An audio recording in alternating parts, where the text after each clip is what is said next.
Did you ever dream of buried treasure, of lonely pirate coves, of maps with skull and crossbones? Treasure, they say, is where you find it. For it's not so much where you look, but how that counts. The whole universe is one vast, overflowing treasure chest.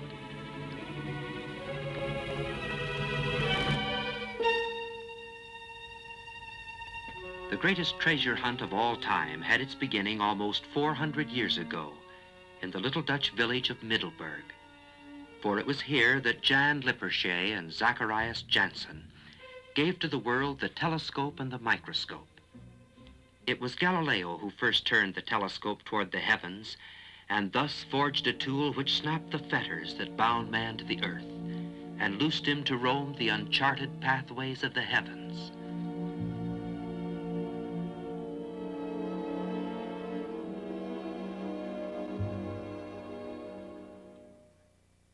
The telescope grew rapidly in size and in importance in shaping the thinking of man.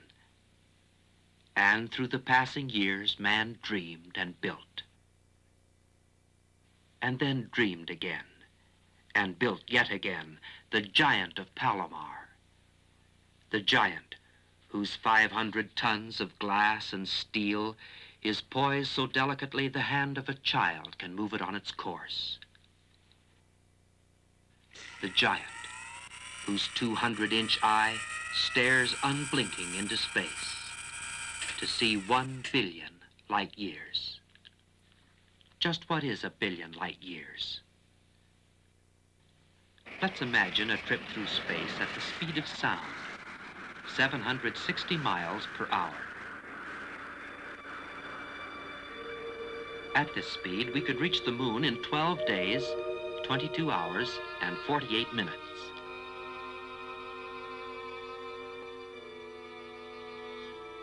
To reach the sun would require 5,040 days, or almost 14 years. But to reach the nearest star, we must travel on day and night for 3,800,000 years. If we were to continue at this speed for another 75 billion years, we would come at last to the limits of our galactic system, or our universe. And from this vantage point, we would see in the depths of space beyond a tiny hazy object. Here we discard our jet plane for a beam of light and hurtle on through space 1,000,000 times faster than the speed of sound, 186,272 miles each second. And after traveling at the speed of light for 1,000,000 years more, we find ourselves in another universe, composed of 100 billion other stars.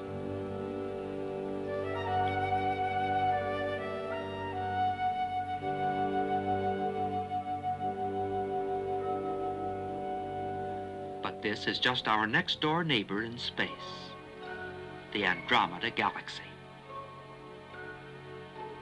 These other galactic systems or universes seem to be quite similar to our own.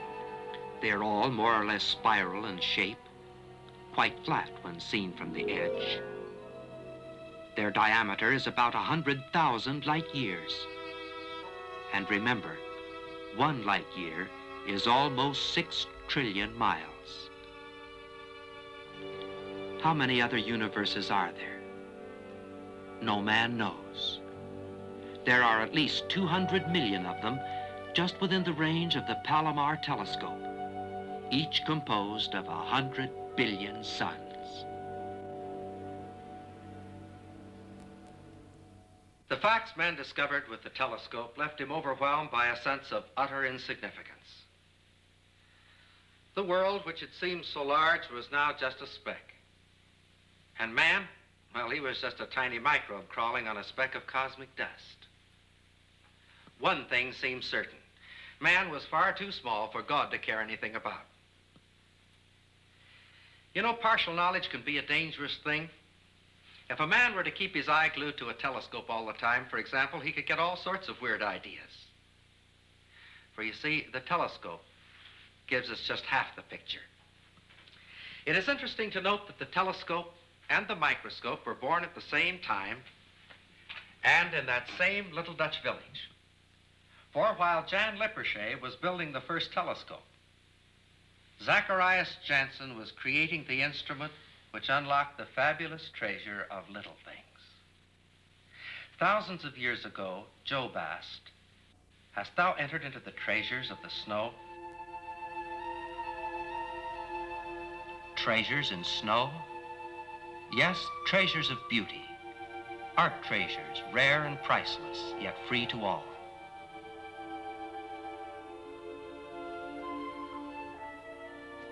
The treasure of good, honest fun in an old-fashioned snow fight.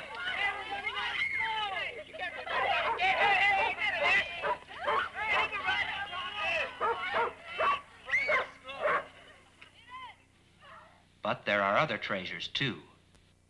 The warm sun shines again. The snow melts. Drop adds to drop, rivulet to rivulet, pouring into streams, tumbling, cascading down the mountainsides, hurrying to its destiny, to be channeled at last into irrigation systems, and then bubble forth to soak into the ground with all its life-giving wonder, and at the call of thirsty roots to rise again and erupt into a miracle of life.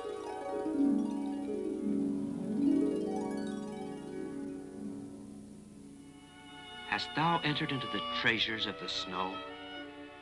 That treasure which man may woo, but only God can give?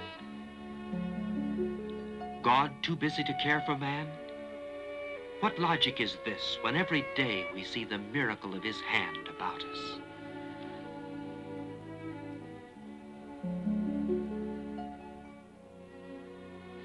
Could it be that there is yet another treasure in that snow?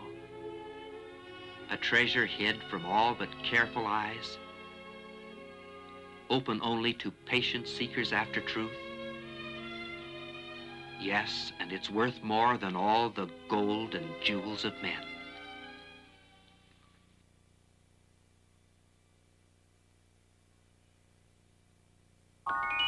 The snowflake. Here is the real treasure of the snow, hidden deep in the mystery of every tiny flake, the treasure of wisdom and understanding of our God.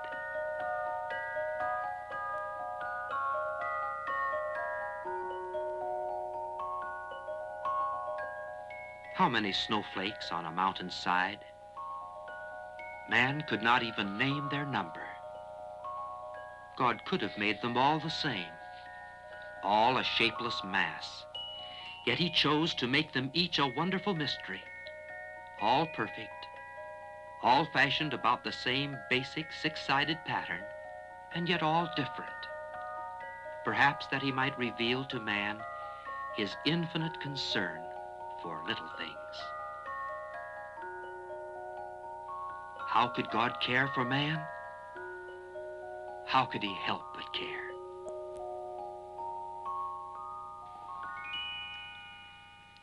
Did you ever take a good look at a grain of salt?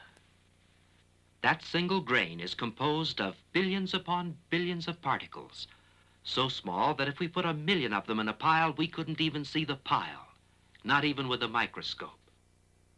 Now, put a drop of water on the grain of salt. Warm the slide just a bit.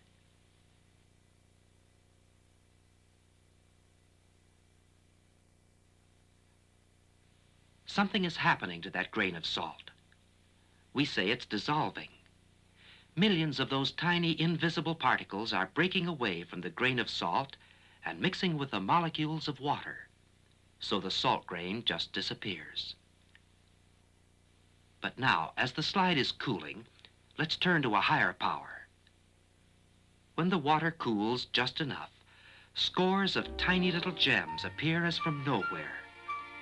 millions upon millions of invisible salt molecules join hands again to form microscopic crystals of salt. Treasure in the commonplace.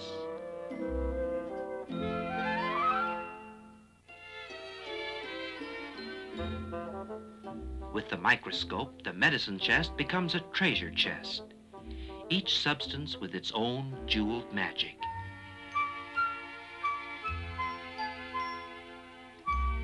In that cough syrup, you may find turpin hydrate, which produces long, slender crystals that form at precise angles, which identify these crystals from all others. Your favorite eye wash probably contains zinc acetate, each crystalline substance producing its own characteristic crystal.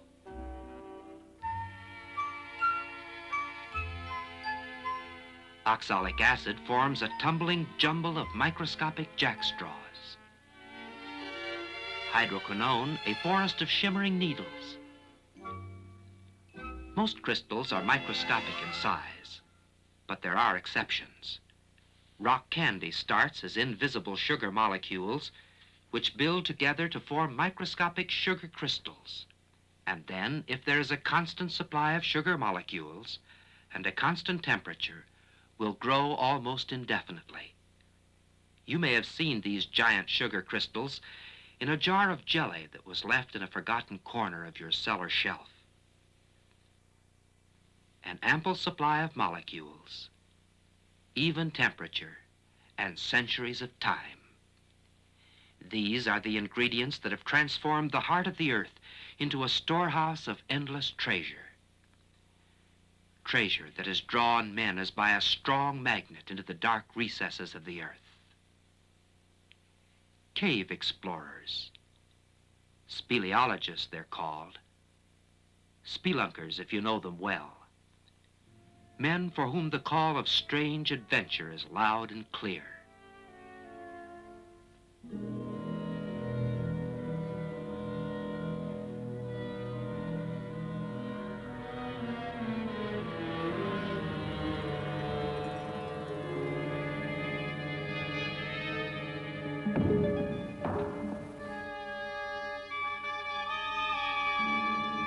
Their search is not for gold, but for the elusive gem of knowledge. To be where man has never been before. To know the unknown.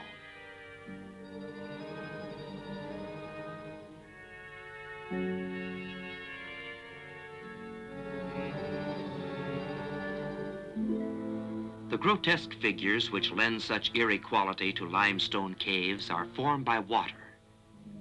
Not carved by tumbling torrents, but built quietly through the passing centuries by the steady dripping of water, saturated with dissolved limestone. While each shimmering drop hangs for a fleeting second, it evaporates imperceptibly, leaving behind a few tiny molecules. This action forms the stalactite from above. Similar action forms the stalagmite on the floor of the cave. Just as the crystals formed in that glass of jelly forgotten on the cellar shelf, so through the passing years, crystal formations of indescribable beauty and wonder have been building, molecule upon molecule, in the dark corridors of the earth. Some men climb to mountaintops. Some descend to hidden depths. But whether they reach up or down, they find the wonder-working hand of God has gone before.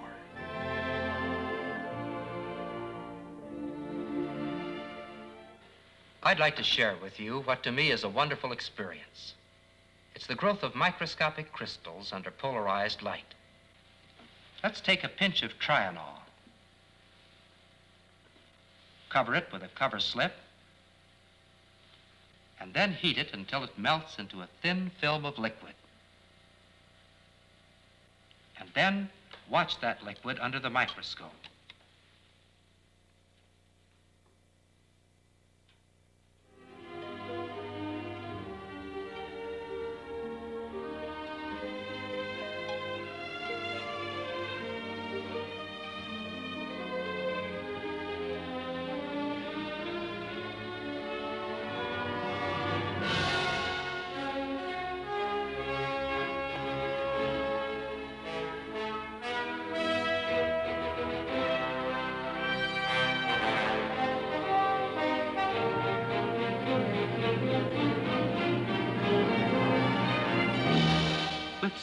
chemicals, the crystals form very slowly. With others, they form almost instantly. And they are all different, because the invisible molecules are different. Each substance shows its own special form and beauty.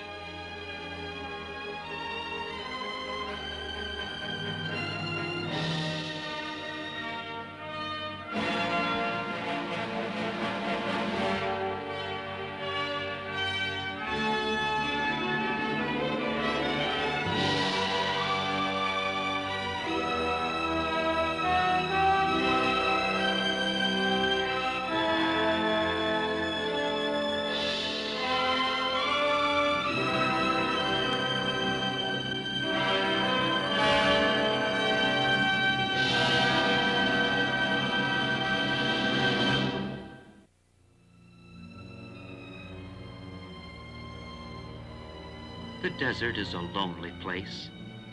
God-forsaken, we sometimes say. A place of desolation and death. The old prospector has spent his life in these burning wastes in search of treasure, always hoping someday to strike it rich. And yet, day by day, he has trampled underfoot a priceless treasure he never dreamed was there. A treasure brought to light but recently by the careful searching eye of science. The microscopic flowers of the desert. Belly plants, they're somewhat inelegantly but quite appropriately called. For they are planned by God for big men. Men big enough to stoop low to marvel at God's care for little things.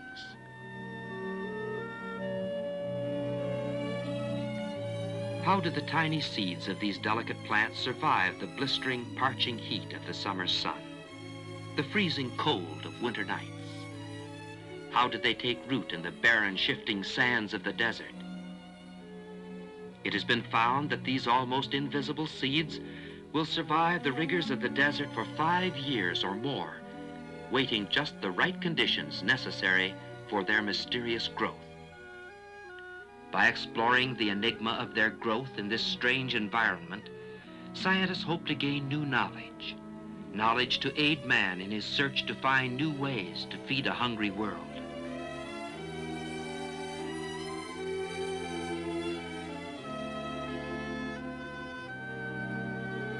God-forsaken? Not so long as myriads of wondrous plants lift their tiny heads to heaven in witness to God's care for little things. It doesn't seem possible that 150 years could have passed after the invention of the microscope before someone thought of looking inside a drop of water. After all, what could there be in water but water itself? The modern microscope is a far cry from early handmade instruments. But in retrospect, we can slip back through the years to the moment when Antony Leeuwenhoek first peered into a drop of water. With a trembling excitement, he realized that he had discovered a whole new world, a world of enormous littleness, with creatures that had lived, had reproduced, had battled, had died, completely unknown to all men from the beginning of time. To an unbelieving world, he announced his find, that there were tiny beasties, he called them, living in water, more of them in a single drop than there were people in all his native land. Many are one-celled organisms. That is, their entire body is made up of just one cell, a single highly complex cell that provides the functions of locomotion, assimilation of food, reproduction. One tiny cell that somehow harbors all the wondrous mystery of life. The amoeba, ghost of the microscopic world. For years, this fantastic one-celled creature has stirred the imagination of stolid men of science. It expands the cell wall in the direction it wishes to go, and then flows its eerie way through life. A tiny blob of protoplasm, somehow possessed of life. It shuns harmful chemicals, avoids strong light, and seeks food that will sustain its life. Protoplasm. Where in all the universes of space is there a mystery more inscrutable than life itself?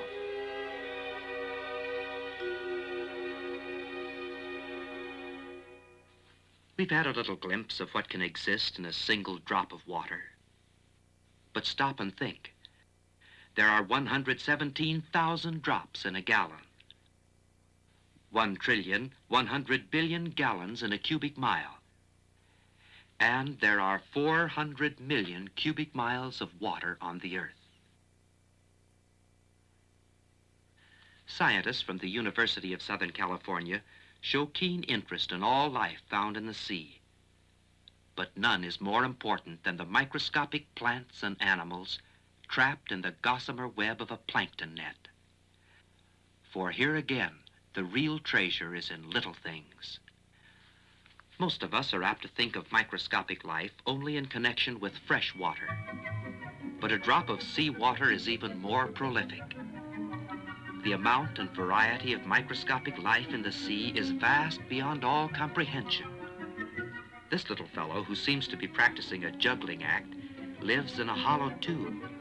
When he decides to go someplace, he works his way carefully to the end of the tube, starts his outboard motor, and swims off, glass house and all. Even the microscopic world has its comedians. These little fellows are just about as funny as they come.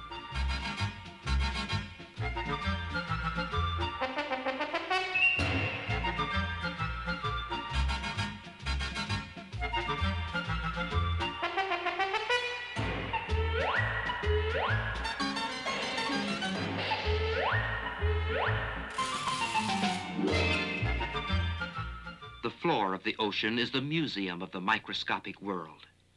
For it is here that countless billions of creatures that have lived and died have left a fabulous record of their existence. Just black, slimy mud. But the microscope reveals that it is composed almost entirely of minute particles of exquisite beauty. The creatures who once lived within the stately halls of these microscopic mansions built them from chemicals they found in the sea.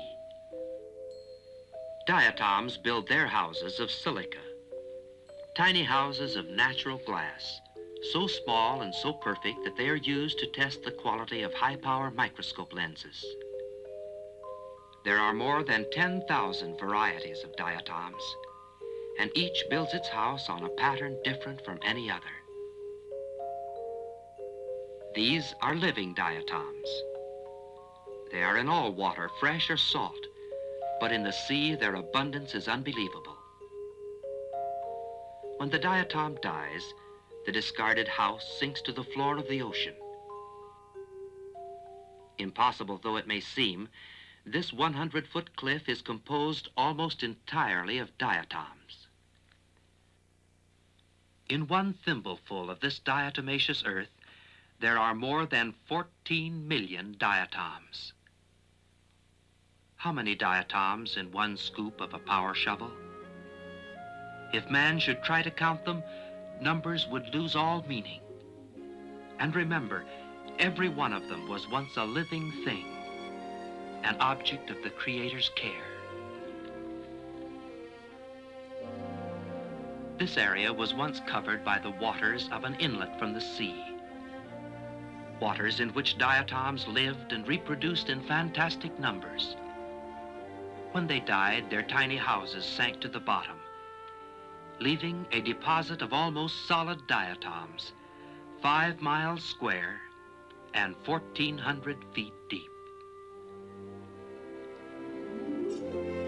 The God who can form a galaxy of 100 billion flaming suns and hurl it into space must be a God of infinite power.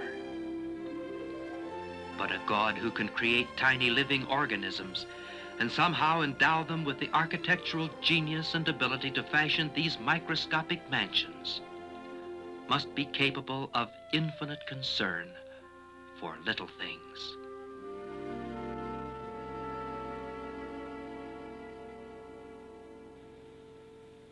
We've been exploring the treasure house of the universe. Together, we've examined the very large and the very small. And I'm sure that the question has arisen in the minds of all of us, just where do we fit in? What is man's place in the eternal scheme of things? One answer to this question comes from a recent and a very startling discovery in the field of science. If we were to take the smallest object known to science, a subatomic particle, which is something of the order of a billionth of a trillionth of an inch in diameter, and place it at one end of a chart, and then take the largest object we know anything about, a stellar galaxy, like our own galaxy, and place it at the other end, we would find that a man of average size would be right in the center of that chart, exactly halfway between the infinitely large and the infinitely small. I suppose that a mathematician would say that man is the mean proportion in the universe. Does God care for man? The question seems just a little foolish now, doesn't it? Of course he cares. If God would stop caring, that moment we would stop living. But God's concern extends beyond just our breathing and the beating of our heart to the deepest need of our life. From the Bible, we find that God's greatest concern is our spiritual welfare for all eternity. And in the Bible also, we find that he has made ample and wonderful provision for all of us. For God so loved the world that he gave his only begotten Son, that whosoever believeth in him should not perish, but have everlasting life. What is the greatest treasure in life? To know God, not just as creator of the universe, but as our personal Savior, our Heavenly Father. This priceless treasure is within your grasp if you'll just reach out the hand of faith and take it.